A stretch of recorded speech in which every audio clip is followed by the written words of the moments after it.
الحمد لله نحمده ونستعينه ونستغفره ونعوذ بالله من شرور أنفسنا ومن سيئات أعمالنا من يهده الله فلا مضل له ومن يضلل فلا هادي له وأشهد أن لا إله إلا الله وحده لا شريك له وأشهد أن محمدا عبده ورسوله أما بعد أعوذ بالله من الشيطان الرجيم بسم الله الرحمن الرحيم قد كانت لكم أسوة حسنة في إبراهيم والذين معه আল্লাহ তাআলার দয়া ও ইহসানে আমরা আজকে আবার নিজেদের ঈমান নবায়নের জন্য নিজেদের ঈমান ও আমলের উন্নতির জন্য আমরা আবার আল্লাহ তাআলার দ্বীন সম্পর্কে কিছু আলোচনার জন্য আমরা আবার একত্র হয়েছি। আজকে আমাদের আলোচনার যে বিষয়টা ছিল তা হলো শিরক ও ইব্রাহিম আলাইহিস সালামের আদর্শ। তো প্রথম কথা শিরক সম্পর্কে আমাদের আজকে দীর্ঘ কোনো আলোচনার প্রয়োজন নেই আশা করি। আর শিরক সম্পর্কে আমরা আশা করি জানি, সেটা নিয়ে শিরক নিয়ে দীর্ঘ কোনো আলোচনার জন্য মূলত আজকের মজলিস না। আমরা সংক্ষেপে শিরকের ভয়াবহতা সম্পর্কে জেনে রাখি যে যেমন আল্লাহ তাআলা পূর্ববর্তীতে লুকমান আলাইহিস সালামের কথা উল্লেখ করেছেন কোরআনে, যেটা সত্য, যে বাস্তবতা লুকমান আলাইহিস সালাম তার সন্তানদের জন্য উল্লেখ করেছিলেন, ইয়া বুনাইয়া লা তুশরিক বিল্লাহ ইন্না শিরকা লাযুলমুন আযীম। লুকমান আলাইহিস সালাম তার সন্তানদেরকে উপদেশ দিয়ে বলছিলেন, হে আমার সন্তান, আল্লাহর সাথে শরীক করো না কখনো, নিশ্চয়ই শিরক অনেক বড় জুলুম। তারপরে শিরকের ভয়াবহতা বোঝার জন্য আমাদের এতটুকু যথেষ্ট যে আল্লাহ তাআলা গফফার এবং যে আল্লাহ তাআলা প্রচুর পরিমাণে ক্ষমা করার প্রতিশ্রুতি আল্লাহ তাআলা দিয়েছেন বারবার। তিনি অত্যন্ত ক্ষমাশীল, অত্যন্ত দয়ালু, তিনি যাকে খুশি তাকে ক্ষমা করে দেন। তিনি যাকে খুশি তার জন্য আল্লাহ তাআলা অনেক রহমত এবং ক্ষমার বরাদ্দ করবেন। সেই আল্লাহ তাআলা শিরকের ব্যাপারে কঠোর একটা ঘোষণা দিয়েছেন, অত্যন্ত কঠোর ঘোষণা। আল্লাহ তাআলা বলছেন কোরআনে দুই জায়গায় আল্লাহ তাআলা একই কথা বলেছেন, ইন্নাল্লাহা লা ইয়াগফিরু আন ইউশরাকা বিহি ওয়া ইয়াগফিরু মা দুনা যালিকা লিমান ইয়াশা। আল্লাহ তাআলা ক্ষমা করবেন না, বা তিনি ক্ষমা করেন না কখনো এই অপরাধটা যে তার সাথে শরীক করা হবে, আল্লাহর সাথে শিরক করা হবে, এই অপরাধকে আল্লাহ তাআলা ক্ষমা করেন না। এই ছাড়া শিরক ব্যতীত অন্য যে কোনো অপরাধ আল্লাহ তাআলা ক্ষমা করে দেন যার জন্য চান। যে কেউ যার জন্য আল্লাহ তাআলা ক্ষমা করতে চান, যাকে আল্লাহ তাআলা ক্ষমা করতে চান, তার শিরক ব্যতীত অন্য যে কোনো অপরাধ আল্লাহ তাআলা যার জন্য খুশি আল্লাহ তাআলা ক্ষমা করে দেবেন। আল্লাহ তাআলা কারোর ব্যাপারে চেয়েছেন, অন্য যে অপরাধ কত ভয়াবহ হতে পারে, কত ভয়াবহ অপরাধে একজন মানুষ লিপ্ত হতে পারে, আল্লাহ তাআলা যাকে খুশি তাকে ক্ষমা করে দেবেন। কিন্তু শিরকের ব্যাপার, শিরক এমন একটা জঘন্য অপরাধ, এত ভয়াবহ অপরাধ, যেই ভয়াবহ অপরাধ আল্লাহ তাআলা ক্ষমা করবেন না বলে ঘোষণা দিয়ে রেখেছেন। হ্যাঁ, তওবা এমন একটা জিনিস, তওবার মাধ্যমে, ফিরে আসার মাধ্যমে, অনুতপ্ত হয়ে আল্লাহ তাআলার কাছে ক্ষমা চাওয়ার মাধ্যমে আল্লাহ তাআলা অতীতে শিরক, কুফর সবই ক্ষমা করে দেন। যদি একজন মানুষ শিরক থেকে ফিরে আসে, আল্লাহর কাছে অনুতপ্ত হয়ে তওবা করে, তার কথা ভিন্ন। তো আমরা আশা করি শিরক সম্পর্কে খুব বেশি দীর্ঘ আলোচনার আজকে আমাদের প্রয়োজন নেই। প্রয়োজন হলে আমরা শিরকের কত ধরন হতে পারে সেটা নিয়ে আমরা পরে কোনোদিন আলোচনা করতে পারি। তো আমরা আজকে মূলত ইব্রাহিম আলাইহিস সালামের আদর্শ নিয়ে আমরা আলোচনা করতে যাচ্ছি। সূরা মুমতাহিনার মধ্যে ইব্রাহিম আলাইহিস সালামের ব্যাপারে আল্লাহ তাআলা বলেছেন, কদ কানাত লাকুম উসওয়াতুন হাসানাতুন ফি ইব্রাহিম ওয়াল্লাযিনা মাআ। তোমাদের জন্য উত্তম আদর্শ, অনুকরণীয় বিষয় আছে ইব্রাহিমের মধ্যে এবং ইব্রাহিমের সাথী যারা ছিলেন, ইব্রাহিমের অনুসারী যারা ছিলেন তাদের মধ্যে। আমরা এই আয়াতটা সূরা মুমতাহিনার 4 নম্বর আয়াত থেকে পড়লাম। এইটা আমরা একটু পরে পড়ছি। তার আগে আমরা ইব্রাহিমের আলাইহিস সালামের ঘটনাটা একটু সবিস্তারে সূরা মারিয়াম থেকে আমরা একটু পড়ে আসি। সূরা মারিয়ামের 41 থেকে 50 নম্বর আয়াত আমরা আগে পড়তে যাচ্ছি। আল্লাহ তাআলা বলছেন, আউযু বিল্লাহি মিনাশ শাইতানির রাজিম ওয়াযকুর ফিল কিতাবি ইব্রাহিম। তুমি স্মরণ করো আল্লাহ তাআলার কিতাবের মধ্যে ইব্রাহিম আলাইহিস সালামকে। লা ইল্লাম আচ্ছা, ইন্নাহু কানা সিদ্দীকান নাবিয়্যা, তিনি ছিলেন সিদ্দিক, মহাসত্যবাদী, অত্যন্ত সত্যবাদী, এবং তিনি নবী ছিলেন। ইয ক্বালা লিআবিহি, স্মরণ করো ওই সময়টাকে যখন ইব্রাহিম আলাইহিস সালাম তার পিতাকে বলেছিল, ইয়া আবাতি লিমা তা'বুদু মা লা ইয়াসমাউ ওয়া লা ইউবসিরু ওয়া লা ইউগনি আনকা শাইআ। হে আমার পিতা। আব্বা, আবাতি, আবি আরবিতে বলা হয় যে আবি, কিন্তু আবাতি একটা গভীর সম্পর্কের ডাক। একটা পিতাকে একটা আবেগপূর্ণ ভালোবাসাপূর্ণ সম্বোধনের শব্দ হলো ইয়া আবাতি। তো আমরা এখানে ইব্রাহিম আলাইহিস সালাম তার পিতার প্রতি শ্রদ্ধা ভালোবাসা মিশ্রিত একটা সম্বোধনে ইব্রাহিম আলাইহিস সালাম তার পিতাকে সম্বোধন করতেছেন, তার মুশরিক পিতাকে, আল্লাহর সাথে ভয়াবহ একটা অপরাধে লিপ্ত একজন পিতাকে ইব্রাহিম আলাইহিস সালাম সম্বোধন করছেন ইয়া আবাতি। একই ধরনের সম্বোধন আমরা সমস্ত নবী রাসূলের যে সম্বোধন আমরা দেখতে পাই। নবী রাসূল তার আল্লাহ তাআলার সাথে কুফরে লিপ্ত, শিরকে লিপ্ত তার সম্প্রদায়কে, তার স্বজাতিকে ডাকতেন ইয়া কওমি, হে আমার স্বজাতি। তাদেরকে তো কোনো খারাপ উপাধিতে ডাকতে পারতেন। আমরা এখানে একটু ইব্রাহিম আলাইহিস সালামের আদর্শ কি কি ছিল সেটার আলোচনায় আমরা আবার এই জিনিসটা আলোচনা করব, বা এই বিষয়গুলো আমরা আবার লক্ষ্য করব। আমরা আবার আয়াতের অনুবাদে চলে যাই। আমরা পড়ছিলাম সূরা মারিয়ামের 41 থেকে 50 নম্বর আয়াত। ইব্রাহিম আলাইহিস সালাম বলছেন, ইয়া আবাতি, আব্বা, লিমা তা'বুদু মা লা ইয়াসমাউ ওয়া লা ইউবসিরু ওয়া লা ইউগনি আনকা শাইআ।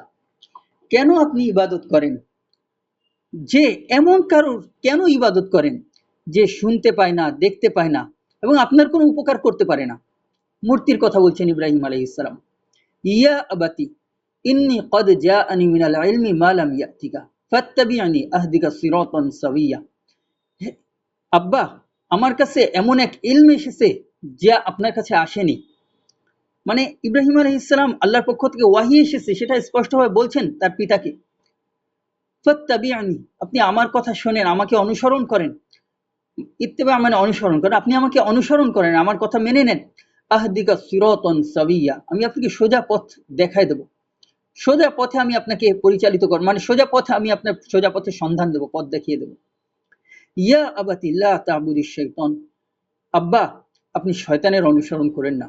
ইন্না শাইতানা কানা লির-রহমানি আসিয়া, শয়তান তো রহমান দয়াময় আল্লাহ তাআলার অবাধ্য হয়েছিল, সে তো রহমান দয়াময় আল্লাহ তাআলার অবাধ্য।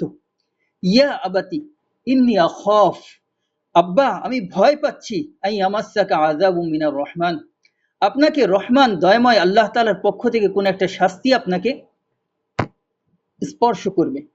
ফাতাকুনা লিশ-শাইতানি ওয়ালিয়া, তখন আপনি আপনার উপর যখন রহমান আল্লাহ তাআলার পক্ষ থেকে শাস্তি চলে আসবে, আপনি শয়তানের সহকারী, মানে শয়তানের বন্ধু পরিণত হবেন, শয়তানের সঙ্গী হয়ে যাবেন আপনি। ক্বালা, ইব্রাহিম আলাইহিস সালামকে তার পিতা বলছে, আরাগিবুন আনতা আন আলিহাতি ইয়া ইব্রাহিম, হে ইব্রাহিম, তুমি আমার ইলাহ, আমার উপাস্যদের ব্যাপারে তুমি বিমুখ। লা ইল্লাম তানতাহি লা আরজুমান্নাকা, যদি তুমি না থামো আমার উপাস্যদের বিরোধিতা করা, তাদের প্রতি বিরূপ হওয়া, এইটা থেকে যদি তুমি বিরত না হও, লা আরজুমান্নাকা, অবশ্যই তোমারে আমি পাথর ছুঁড়ে হত্যা করব।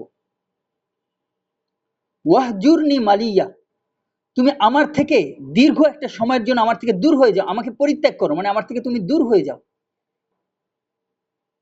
তোমার সাথে তুমি আমার সাথে কোনো আর কথা বলতে এসো না, আমার সাথে আর কোনো তোমার সম্পর্ক নেই। এই কথাটার বলতে পারেন যে ইব্রাহিম ওইভাবে প্রকাশ করা হয়েছে কোরআনে। ক্বালা সালামুন আলাইক, ইব্রাহিম আলাইহিস সালাম বলছেন, আমার পক্ষ থেকে আপনার জন্য সালাম। মানে সালামুন আলাইকা বলতে আমার পক্ষ থেকে আপনার জন্য নিরাপত্তা, মানে আমি আপনার আর কোনো ডিস্টার্ব করছি না, আপনাকে আর কিছু আমি বলতেছি না। সাআস্তাগফিরু লাকা রব্বি, আমি আপনার জন্য আমার রবের কাছে ক্ষমা চাইব। ইন্নাহু কানা বি হাফিয়া, তিনি আমার প্রতি তিনি অত্যন্ত সদয়। হাফিয়ার একাধিক অর্থ আছে। ওয়া আ'তাযিলুকুম ওয়া মা তাদউনা মিন দুনিল্লাহি ওয়া আদউ রব্বি, আমি আপনাকে পরিত্যাগ করছি, আমি আপনাদেরকে পরিত্যাগ করছি এবং আল্লাহ তাআলাকে বাদ দিয়ে আর যাদেরকে আপনারা ডাকেন তাদেরকেও আমি পরিত্যাগ করছি।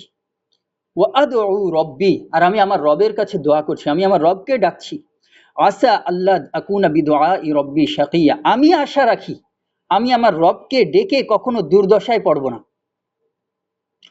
এরপরে ইব্রাহিম আলাইহিস সালাম যখন তাদেরকে ত্যাগ করলেন, ফালাম্মা তাযালাহুম ওয়া মা ইয়াবুদুনা মিন দুনিল্লাহ, যখন ইব্রাহিম আলাইহিস সালাম শিরকে লিপ্ত ব্যক্তিদেরকে ত্যাগ করলেন এবং তারা আল্লাহকে বাদ দিয়ে যাদেরকে ডাকতো তাদেরকেও ত্যাগ করলেন, শিরকে ত্যাগ করলেন এবং মুশরিকদেরকে ত্যাগ করলেন। ওয়াহাবনা লাহু ইসহাক ওয়া ইয়াকুব, আল্লাহ তাআলা বলছেন এর বিকল্প হিসেবে আমি ভালো পুরস্কার তাদেরকে দিয়েছি। মানে আল্লাহ তাআলা কি বলছেন, অর্থটা হচ্ছে ওয়াহাবনা, যখন ইব্রাহিম আলাইহিস সালাম ত্যাগ করলেন তাদেরকে এবং তারা আল্লাহকে বাদ দিয়ে যাদের ইবাদত করতো তাদেরকে, মানে মুশরিকদেরকে এবং মুশরিকদের উপাস্যকে যখন ইব্রাহিম আলাইহিস সালাম ত্যাগ করলেন, ওয়াহাবনা লাহু ইসহাক ওয়া ইয়াকুব, আমি ইব্রাহিমকে তখন দিলাম ইসহাক এবং ইয়াকুব দান করলাম, মানে ইসহাক এবং ইয়াকুব নামে দুইজন সন্তান দান করলাম। ওয়াকুল্লান জাআলনা নবিয়্যা, আমি প্রত্যেককে নবী বানিয়ে দিলাম। আল্লাহ তাআলা উত্তম বিকল্প ইব্রাহিম আলাইহিস সালামকে দিয়ে দিলেন। ইব্রাহিম আলাইহিস সালাম বাবা থেকে বিতাড়িত হলেন, বাবা তাকে বিতাড়িত করে দিল, বাবার সাথে সম্পর্ক ছিন্ন করলেন, শিরকে লিপ্ত নিজের জাত গোষ্ঠীর সাথে নিজের আত্মীয় স্বজনের সাথে সম্পর্ক ছিন্ন করলেন। এর বিকল্প হিসেবে, এর উত্তম বিকল্প আল্লাহ তাআলা ইব্রাহিম আলাইহিস সালামকে দুজন সন্তান দিয়ে দিলেন, যে দুজনের প্রত্যেককে আল্লাহ তাআলা নবুয়ত দান করলেন। ওয়া ওয়াহাবনা লাহুম মির রাহমাতিনা ওয়া জাআলনা লাহুম লিসানা সিদকিন আলিয়্যা, আমি তাদেরকে মানে তার দুই সন্তান এবং ইব্রাহিম আলাইহিস সালামকে আমি তাদেরকে দান করলাম আমার রহমত হতে। বাবা ত্যাগ করেছে তাতে কি যায় আসে, পরিবার আত্মীয় স্বজন ত্যাগ করেছে তাতে কি যায় আসে, আমি আমার রহমত হতে তাদেরকে দান করলাম, আমার রহমত তাদের জন্য বরাদ্দ করলাম। ওয়াজআলনা লাহুম লিসানা সিদকিন আলিয়্যা, আমি তাদের জন্য ইব্রাহিম এবং তার সন্তানদের তাদের জন্য তাদেরকে আমি দান করলাম লিসানা সিদকিন আলিয়্যা, সমুন্নত সত্যবাদী জবান, তাদেরকে সত্যবাদী বানালাম, সত্যের কথা তারা বলতো এবং তাদের কথা ছিল সুউচ্চ সমুন্নত। এই আয়াতগুলো থেকে আমরা পড়ে আচ্ছা কি কি জানলাম, আমরা সংক্ষেপে একটু দেখি কি কি জানলাম সংক্ষেপে। ইব্রাহিম আলাইহিস সালাম তার পিতাকে দাওয়াত দিয়েছিলেন, পিতা প্রত্যাখ্যান করেছে, তাকে হুমকি দিয়েছিল, তাকে ত্যাগ করতে বলেছিল। ইব্রাহিম আলাইহিস সালাম পিতা এবং মুশরিকদেরকে এবং মুশরিকরা যাদেরকে শিরক করত, আল্লাহ তাআলার পরিবর্তে যাদের ইবাদত করত তাদেরকে ইব্রাহিম আলাইহিস সালাম ত্যাগ করে এসেছিলেন। এর বিনিময়ে আল্লাহ তাআলা ইব্রাহিম আলাইহিস সালামকে দুই নবী সন্তানের পিতা বানিয়েছিলেন এবং ইব্রাহিম আলাইহিস সালাম এবং ইব্রাহিম আলাইহিস সালামের সন্তানদের জন্য আল্লাহ তাআলা তার পক্ষ থেকে রহমত, সত্যবাদী জবান, সত্যবাদী এবং সমুন্নত জবান আল্লাহ তাআলা তাদেরকে দান করেছিলেন। এইবার আমরা সূরাতুল মুমতাহিনার 4 নম্বর আয়াত, যে আয়াতের কিছু অংশ আমরা শুরুতে পড়েছিলাম সেই আয়াতে আমরা আবার ফিরে যাই। আল্লাহ তাআলা বলছেন কদ কানাত লাকুম উসওয়াতুন হাসানাতুন ফি ইব্রাহিম ওয়াল্লাযিনা মাআহ, তোমাদের জন্য রয়েছে উত্তম অনুকরণীয় বিষয়, উত্তম আদর্শ ইব্রাহিম এবং ইব্রাহিমের সাথে যারা ছিল, ইব্রাহিমের সঙ্গী যারা, তাদের মধ্যে রয়েছে। ইয ক্বালু লিকওমিহিম, যখন তারা তাদের সম্প্রদায়কে তাদের স্বজাতিকে বলেছিল ইন্না বুরাআউ মিনকুম, তোমাদের থেকে আমরা সম্পর্কহীন, অর্থাৎ তোমাদের সাথে আমাদের কোনো সম্পর্ক নেই। ওয়া মিম্মা তা'বুদুনা মিন দুনিল্লাহ, এবং তোমরা আল্লাহকে বাদ দিয়ে আর যাদের ইবাদত করো তাদের সাথেও আমাদের কোনো সম্পর্ক নেই। কাফারনা বিকুম, আমি তোমাদেরকে অস্বীকার করি। ওয়া বাদা বাইনানা ওয়া বাইনাকুমুল আদাওয়াতু ওয়াল বাগদাউ আবাদান হাত্তা তুমিনু বিল্লাহি ওয়াহদা, তোমরা যতক্ষণ না পর্যন্ত এক আল্লাহর উপর ঈমান না আনবে, মানে যতক্ষণ না তোমরা এক আল্লাহর উপর ঈমান আনবে ততক্ষণ পর্যন্ত ততক্ষণ পর্যন্ত তোমাদের এবং আমাদের মধ্যে শত্রুতা এবং বিদ্বেষ প্রকাশিত থাকবে। ইল্লা কওলা ইব্রাহিম আলী আবিহি লা আস্তাগফিরান্না লাকা ওয়া মা আমলিকু লাকা মিনাল্লাহি মিন শাই। কিন্তু ইব্রাহিম আলাইহিস সালামের ওই কথাটার মধ্যে তোমাদের জন্য অনুকরণীয় না, যে আমি অবশ্যই আপনার জন্য ক্ষমা প্রার্থনা করব। একটু আগে আমরা যেটা দেখলাম, ইব্রাহিম আলাইহিস সালাম বলেছিলেন, ইব্রাহিম আলাইহিস সালামকে তার পিতাকে বলেছিলেন যে আমি তোমার জন্য ক্ষমা চাইব। হ্যাঁ, আল্লাহ তাআলা নিষেধ করে দেওয়ার পর ইব্রাহিম আলাইহিস সালাম আর ক্ষমা চাননি, কিন্তু আল্লাহ তাআলা তখনও নিষেধ করেননি, বা আল্লাহ তাআলা তার পিতার ব্যাপারে যে ক্ষমা চাওয়াকে পছন্দ করবেন না বা গ্রহণ করবেন না, এইটা জানার আগে ইব্রাহিম আলাইহিস সালাম তার পিতাকে বলেছিলেন যে আমি তোমার জন্য, আমি হে আমার আব্বা, আমি আপনার জন্য আমার রবের কাছে ক্ষমা চাইব। আল্লাহ তাআলা বলছেন এই বিষয়টা তোমাদের জন্য অনুসরণীয় না। ইব্রাহিম আলাইহিস সালামকে যখন নিষেধ করার আগে ইব্রাহিম আলাইহিস সালাম করেছিলেন, পরে আল্লাহ তাআলা নিষেধ করেছিলেন, ইব্রাহিম আলাইহিস সালাম পরে আর ক্ষমা চাননি। এই বিষয়টা অনুসরণীয় না। এই ছাড়া ইব্রাহিম আলাইহিস সালাম এবং তার কওমের মধ্যে যে পরবর্তীতে সম্পর্ক ছিন্ন হয়ে যায়, এই বিষয়টা তোমাদের জন্য অনুকরণীয়। ইব্রাহিম আলাইহিস সালাম তার পিতাকে বলেছিলেন লা আস্তাগফিরান্না লাক, আমি আপনার জন্য ক্ষমা চাইবো, ইস্তেগফার করব। ওয়ামা আমলিকু লাকা মিনাল্লাহি মিন শাই, আমি আপনার ব্যাপারে আল্লাহ তাআলার পক্ষ থেকে কোনো কিছুর মালিক নই, অর্থাৎ কোনো কর্তৃত্ব আমার নেই। রব্বানা আলাইকা তাওয়াক্কালনা ওয়া ইলাইকা আনাবনা ওয়া ইলাইকাল মাসির। ইব্রাহিম আলাইহিস সালাম আরো বলেছিলেন যে আমাদের রব, আপনার উপর আস্থা রাখলাম, আপনার দিকে ফিরে আসলাম এবং আপনার দিকেই ফিরে যেতে হবে, আপনি আশ্রয়ের জায়গা, আপনি ফিরে যাওয়ার জায়গা। মুহতারাম ভাইরা, আল্লাহ তাআলা ইব্রাহিম আলাইহিস সালামকে কোরআনের বিভিন্ন জায়গায় বারবার ইব্রাহিম আলাইহিস সালামকে অনুকরণীয় একজন ব্যক্তি হিসাবে, আমাদের অনুকরণীয় আদর্শ হিসাবে বারবার অনেকগুলো জায়গায় আল্লাহ তাআলা সংক্ষেপে, কখনো একটু বিস্তারিত, কখনো সংক্ষেপে ইব্রাহিম আলাইহিস সালামের ঘটনা উল্লেখ করেছেন, ইব্রাহিম আলাইহিস সালামের জীবনের বিভিন্ন দিক উল্লেখ করেছেন। আমরা এই যে বিশেষ করে সূরা মারিয়ামের যে আয়াতগুলো পড়লাম, 41 থেকে 50 নম্বর আয়াত, এই আয়াতগুলোতে ইব্রাহিম আলাইহিস সালামের জীবনের কোন কোন দিক আমরা দেখতে পাই। একজন মানুষ হিসাবে, আচ্ছা মানবতার কথা যে বলি, সব ধর্মের প্রতি উদারতার কথা যদি বলি, ইব্রাহিম আলাইহিস সালাম প্রকৃত উদারতা দেখিয়েছিলেন। প্রকৃত উদারতা, সঠিক দরদ, সঠিক ভালোবাসা, সঠিক কল্যাণকামিতা ইব্রাহিম আলাইহিস সালাম মুশরিকদের সাথে দেখাইছিলেন।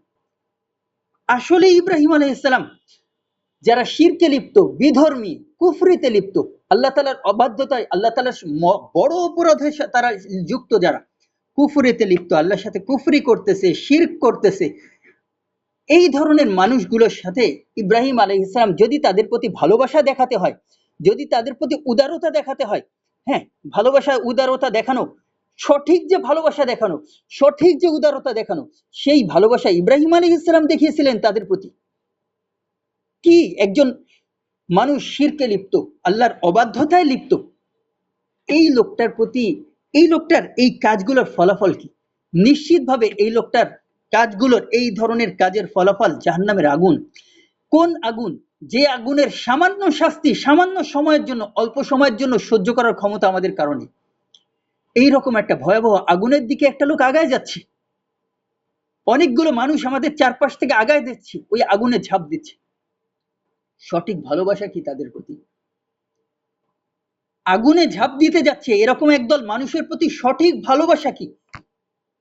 নিজের সমস্ত আবেগ, সমস্ত মিনতি মিশায়ে তাদেরকে ওই আগুন থেকে উদ্ধার করার চেষ্টা করা, এটা সঠিক ভালোবাসা, এটাই সঠিক উদারতা, এটাই প্রকৃত দরদ, এটা কল্যাণকামিতা।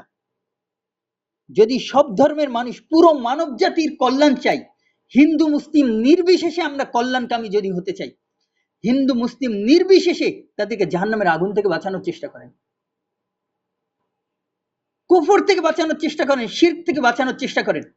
এই কল্যাণকামিতা, এটাই কল্যাণকামিতা, এটাই দরদ, এটাই ধর্মীয় পরিচয়ে ঊর্ধ্বে উঠে ভালোবাসা, সবার জন্য ভালোবাসা, প্রত্যেকটা মানব শিশুর জন্য ভালোবাসা, প্রত্যেকটা মানব সন্তানের জন্য ভালোবাসা, উদারতা বলে যদি কিছু থাকে, তাহলে এটার মধ্যে আছে যে প্রত্যেকের জন্য, প্রত্যেকের ব্যাপারে এই চেষ্টা করা যে প্রত্যেকটা মানুষ জাহান্নামের আগুন থেকে বেঁচে যাবে। ভয়াবহ অপরাধ শিরক এবং কুফর, এই অপরাধগুলো থেকে বেঁচে যান। মুহতারাম ভাইরা, এইটা ইব্রাহিম আলাইহিস সালামের আদর্শ, এটাই ইব্রাহিম আলাইহিস সালামের আদর্শ, এটাই পূর্ববর্তী নবী রাসূলদের আদর্শ। কখনো সমস্ত ধর্মের প্রতি আদর্শ বা সমস্ত মানব শিশুর প্রতি আদর্শ মানে উদারতা, ভালোবাসা, কল্যাণকামিতা, কখনোই এটা হতে পারে না, কখনোই এটা হতে পারে না। আমি তাদের ধর্মীয় যে বিষয়গুলো আছে, যে তাদের শিরক, তাদের কুফর, এইগুলোর ব্যাপারে আমি তাদেরকে উৎসাহিত করব। আমার মানে তাদের এই কাজগুলোর সাথে আমি একাত্মতা ঘোষণা করব। আল্লাহ তাআলা আমাদেরকে মাফ করেন। এতে তো আমি প্রথমত নিজেকে বিপদে ফেলতেছি, দ্বিতীয়ত তাদেরকে বিপদে আরো অগ্রসর করে দিচ্ছি। কি ভয়াবহ একটা বিষয়! আল্লাহ তাআলার সাথে শিরক হচ্ছে, কুফর হচ্ছে। আমাদের মূল কথা, একজন মুসলিম হিসেবে আমার মূল কথা কি, প্রথম কথা কি? লা ইলাহা ইল্লাল্লাহ, এটার মানে কি? আল্লাহ ছাড়া আর কারোর ইবাদত করা যায় না। ইলাহ মানে হলো যার ইবাদত করা হয়, আল্লাহ ছাড়া আর কারোর ইবাদত করা যায় না। এটা শুধু আমার কথা না, এটা পুরো মানব জাতির জন্য তো আমার এই কথা হওয়া উচিত। ইব্রাহিম আলাইহিস সালাম শিরকে লিপ্ত, কুফরে লিপ্ত মানুষদের জন্য সঠিক উদারতা, প্রকৃত করদ মানে প্রকৃত দরদ, প্রকৃত কল্যাণকামিতা, প্রকৃত ভালোবাসা যেটা হয়, সেই ভালোবাসা নিয়ে ইব্রাহিম আলাইহিস সালাম এসেছিলেন। তিনি দেখেন কত ভালোবাসাপূর্ণ ভাষায় তার পিতাকে বাঁচানোর চেষ্টা করছেন। আব্বা, আমি ভয় পাচ্ছি। তিনি কি বলতেছেন? আব্বা, কত দরদপূর্ণ ভাষায় ইব্রাহিম আলাইহিস সালাম তার পিতাকে বাঁচানোর চেষ্টা করছেন। আব্বা, কেন? কত দরদপূর্ণ ভাষায় আপনি ইব্রাহিম আলাইহিস সালাম তার পিতাকে সম্বোধন করছেন এবং বোঝানোর চেষ্টা করছেন। আব্বা, কেন আপনি এমন কারোর ইবাদত করবেন যে শুনতে পায় না, দেখতে পায় না, আপনার কোনো উপকার করতে পারে না? তার ইবাদত কেন করবেন আব্বা? ইয়া আব্বা বলে যে ইয়া আবাতি বলে সব যে সম্বোধন, ভালোবাসাপূর্ণ সম্বোধন, এটাই হলো সেই দাওয়াতের ভাষা, যেই দাওয়াতের ভাষা আল্লাহ তাআলা শিখিয়েছেন। বিনম্র ভাষায়, দরদপূর্ণ ভাষায় যে দাওয়াত দিতে আল্লাহ তাআলা নির্দেশ দিয়েছেন, সেই দাওয়াতের ভাষা হলো এটা। নবী রাসূলরাও এটা করেছিলেন। কাফের তারা জানতেন তার আশপাশে তার স্বজাতি শিরকে লিপ্ত, আল্লাহর সাথে কুফরেতে লিপ্ত, আল্লাহ তাআলার বড় বড় অবাধ্যতায় লিপ্ত। অনেক কিছু বলে, এ চোরের দল, হে মুশরিকের দল, অনেক কিছু বলে সম্বোধন করতে পারতেন।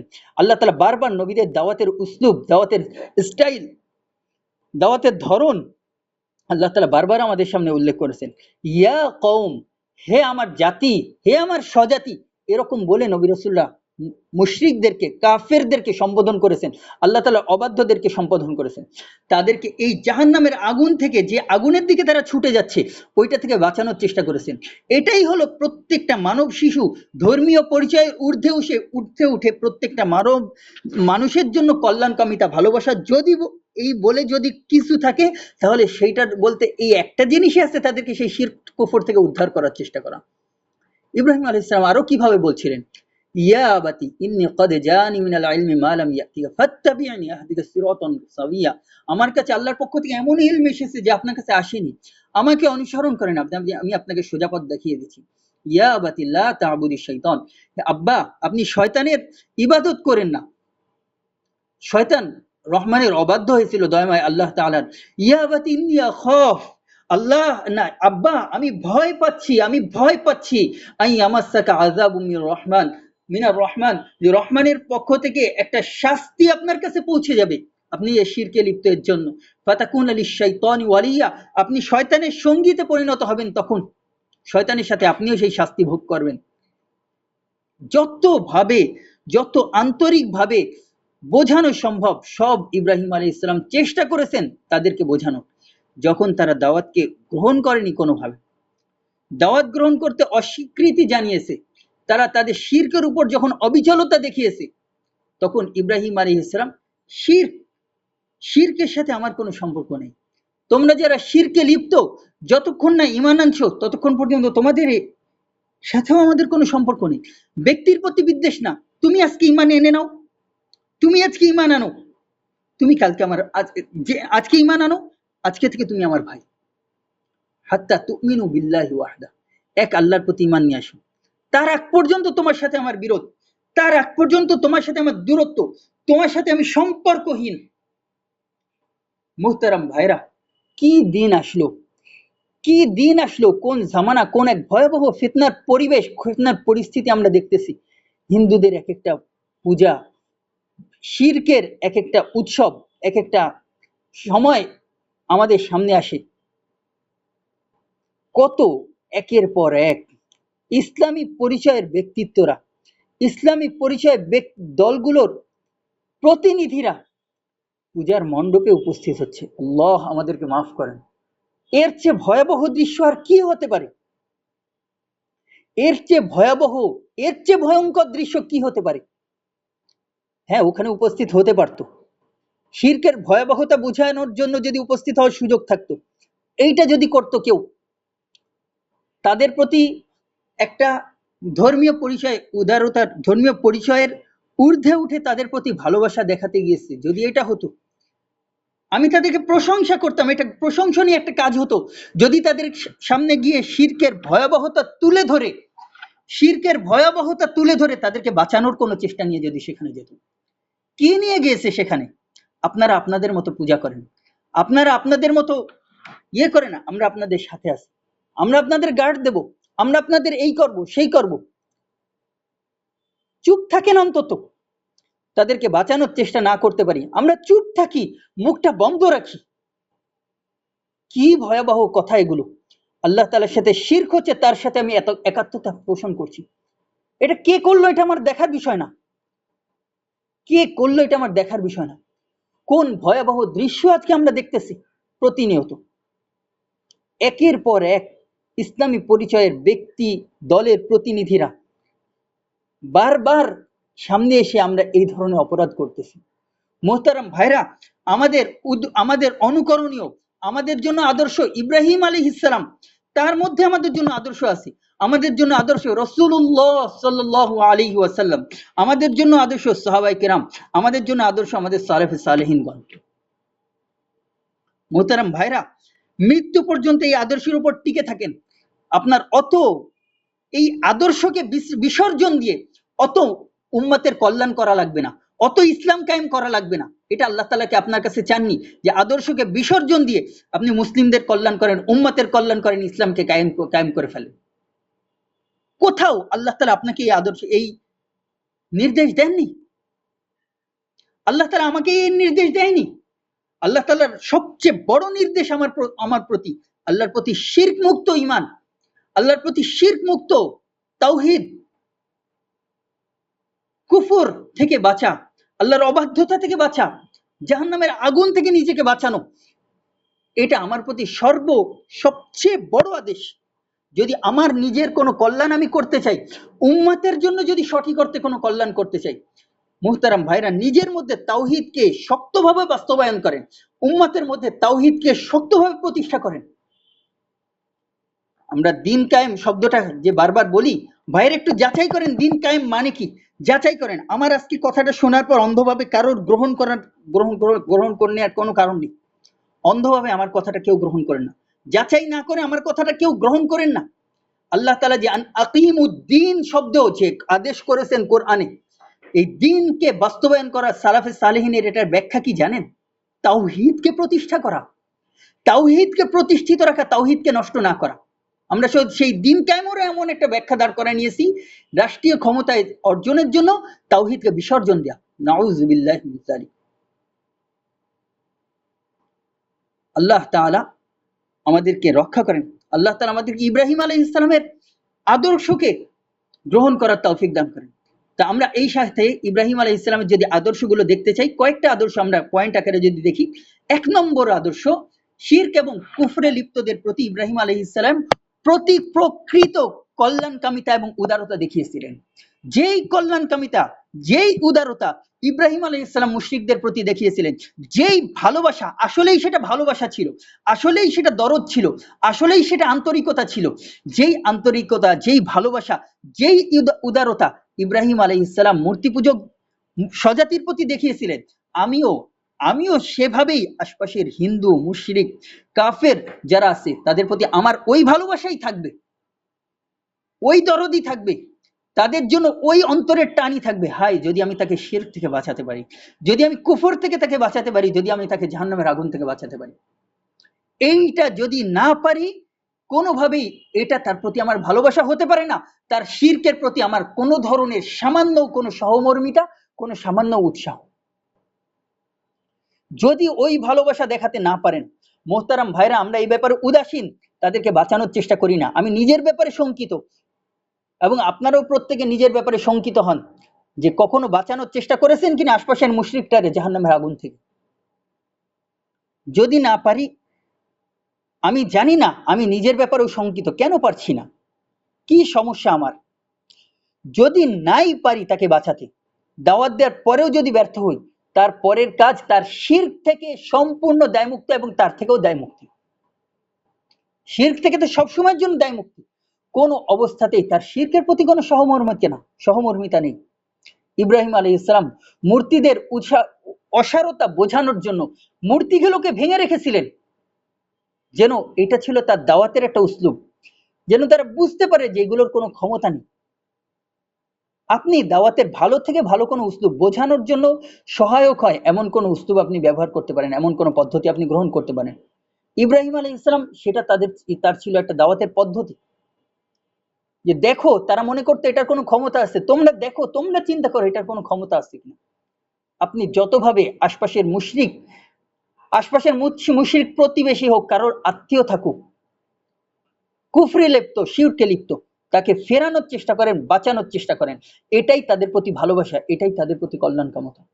সে জাহান্নামের আগুনে ঝাঁপ দিতে যাচ্ছে, আর আপনি বাহবা দিচ্ছেন, হ্যাঁ আমি তোমার সাথে আছি, তোমার উৎসবে আমি আমার সাথে আছি, আমার পক্ষ থেকে সহমর্মিতা আছে। কি ভয়াবহ চিত্র এগুলো, কি ভয়াবহ চিত্র। আল্লাহ বড় কিছু না করতে পারেন উম্মতের জন্য, অনেক বড় কিছু করার দরকার নেই, নিজের ইমানকে শিরক মুক্ত রেখে তাওহীদের উপর প্রতিষ্ঠিত থেকে শুধু মৃত্যুবরণ করেন, সুন্নাহর উপর প্রতিষ্ঠিত থেকে মৃত্যুবরণ করেন, এর চেয়ে বেশি কিছু দরকার নেই। আল্লাহর আনুগত্যের উপর প্রতিষ্ঠিত থেকে মৃত্যুবরণ করেন। সবচেয়ে বড় আনুগত্য হলো তাওহীদের উপর থাকা, শিরক থেকে দূরে থাকা। আর কিচ্ছু করার দরকার নেই, উম্মতের আর কোনো কল্যাণ করার দরকার নেই যদি না পারেন। তবু উম্মতের কল্যাণের নামে, ইকামতের দ্বীনের নামে, উম্মতকে ইসলাম মুসলিম জাতির কল্যাণের নামে, অন্য যে কোনো কল্যাণকামিতার নামে বলেন না কেন, শিরকের প্রতি কোনো সহমর্মিতা দেখায়েন না, কোনোভাবেই না, কোনো অবস্থাতেই না। ইব্রাহিম আলাইহিস সালাম নিজে শিরকের উপর শিরক থেকে দায়মুক্তির ঘোষণা দিয়েছিলেন, নিজে দূরে ছিলেন, এবং সন্তানদেরকে ওসিয়ত করে গিয়েছিলেন। যেমন সূরা বাকারার 133 নম্বর আয়াতে আমরা পড়ছি, আল্লাহ তাআলা বলছেন, আম কুনতুম শুহাদা ইয হাদারা ইয়াকুবুল মাউত। এটা হলো ইয়াকুব আলাইহিস সালামের ঘটনা, এটা হলো ইব্রাহিম আলাইহিস সালামের সন্তানদের ঘটনা। আচ্ছা, এখানে ইয়াকুব আলাইহিস সালামের ঘটনা বলা হচ্ছে, ঠিক আছে। তো ইব্রাহিম আলাইহিস সালাম শিরকের ব্যাপারে আপোষহীন ছিলেন, এবং মুশরিকদের প্রতি প্রকৃত যে কল্যাণকামিতা ছিল সেটা ইব্রাহিম আলাইহিস সালাম মুশরিকদের প্রতি দেখিয়েছিলেন। ব্যাস এতটুকুই আমাদের জন্য, এটাই ইব্রাহিম আলাইহিস সালামের আদর্শ। আমরা যারা শিরকে লিপ্ত, আল্লাহর অবাধ্যতায় লিপ্ত, তাদেরকে বাঁচানোর জন্য আমাদের সর্বোচ্চ দরদ, ভালোবাসা যা আছে সব তাদেরকে বাঁচানোর জন্য দেখান। তাদের শিরকের প্রতি কোনো প্রকার সহমর্মিতা, কোনো প্রকার সমর্থন দেখেন না আল্লাহর ওয়াস্তে। এইটা না করে, মৃত্যু পর্যন্ত করেননি, এই না করে আল্লাহ তাআলার সামনে দাঁড়ানোর চেষ্টা করেন যে আল্লাহ, আপনার সাথে যত জায়গায় যতভাবে শিরক করা হয়েছে, কোনোভাবে সেই শিরকের প্রতি আমার কোনো সমর্থন ছিল না, কোনো সহযোগিতা ছিল না, কোনো মৌন সমর্থনও ছিল না। আল্লাহ, আমি তাদেরকে বাঁচাতে পারিনি, আল্লাহ আমি অপারগতা নিয়ে এসেছি, বাঁচানোর চেষ্টা করেন, তাদেরকে থামানোর চেষ্টা করেন, থামাতে পারেননি, এই অপারগতা নিয়ে আল্লাহ তাআলার কাছে দাঁড়ায়েন, বেঁচে যাবেন। আল্লাহ তাআলা আমাদেরকে বোঝার তৌফিক দান করেন।